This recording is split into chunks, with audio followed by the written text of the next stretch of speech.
Hey everyone, it's Liz with The Hug Life in collaboration with Sweet Stamp Shop, and today I'm showing you how to stretch the pigment ink you already own. And for that, we're gonna need a couple things. I'm using this stamp set called Balloons. It's an oldie but a goodie. Some white paper, I cut my cardstock to 4x4 inches. Some black pigment ink, I have VersaFine Onyx Black. Some clear embossing powder. Whatever pigment ink you'd like to color your image in. And remember, it has to be pigment ink, not dye ink. Dye ink dyes the paper and it won't work for this project. You also need a heat tool, because you can never have enough tools.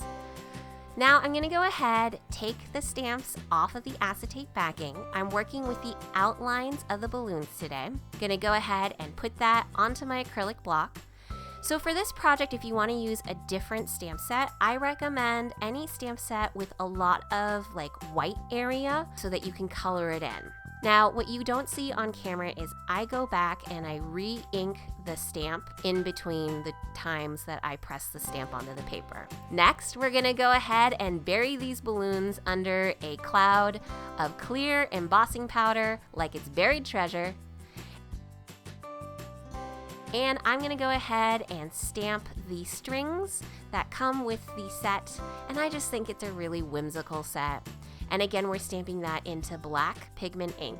The reason why I like using clear embossing powder versus, say, black embossing powder is because I found that black embossing powder kind of got everywhere, and clear embossing powder you can use with any pigment ink that you have. Now it's time to heat things up with our heat tool. So we are going to go ahead and set and make these balloons all pretty and shiny. And now we're gonna use the best tools that we have for free, our fingers, to paint in these images.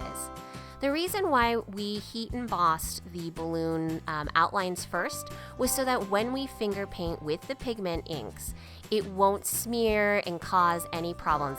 You'll feel it's raised and it's set so it won't move anywhere. And now you have the freedom to color in your images however you want. I like to start off with a base of white, as you saw, and then move from the lightest color to the darkest color. I find that gives me the most control. Now, pigment ink is a great thing to kind of finger paint with because pigment ink sits on top of the paper, unlike dye ink, which dyes the paper, which means it's super easy to clean off your hands. You won't go around looking like you murdered a unicorn afterwards. I also thought that this might be a great activity to do with kids.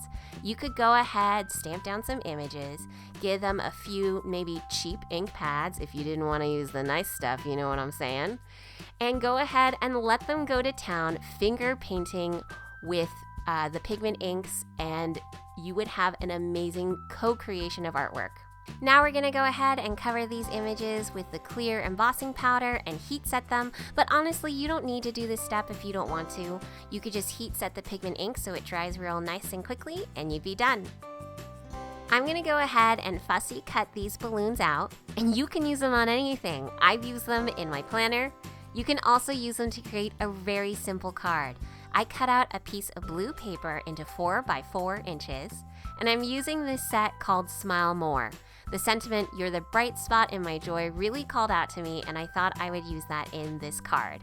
Just kind of eyeing where to place it, laying it down in some black pigment ink.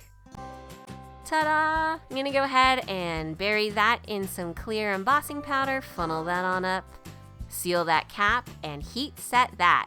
I'm gonna go ahead and put my craft mat down because when it comes to glue and Liz, we have a very messy relationship, meaning I let it go everywhere and it gets on my hands and things just get sticky and uncomfortable. Hashtag TMI. I'm using Tombow multi-purpose glue. It dries clear, but you can use a damp paper towel to go ahead and pick up any excess glue that might have peeked out from underneath. I'm gonna go ahead and cut off the kind of stem of the balloon down there. Looking good, guys! I cut out a piece of cardstock to 10 inches by 5 inches. I folded it in half. And now I'm just using some adhesive to go ahead and attach this card front onto this card. But as I was looking at it, I was like, guys, I feel like we can up the ante.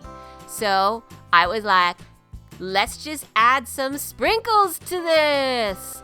also known as sequins. And I'm just putting down tiny dabs of Tombow glue, and then I was like, I'm gonna use these fancy tweezers, and I was like, screw that, I'm just gonna use my hands, because that's what I have, and I'm gonna place some sequins down there.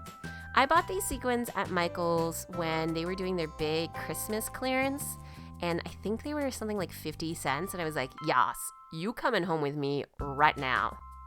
And I think they just add that bit of whimsy and sparkle and shine that the card was needing. I hope you enjoyed this video and that it gave you a little bit of inspiration to look through what tools you might already have and how to use them in new and different ways that end up looking gorgeous. Go ahead and check out sweetstampshop.com for more inspiration as well as the best stamps evers. I'm Liz with The Hug Life, and I will catch you guys later. Bye, guys!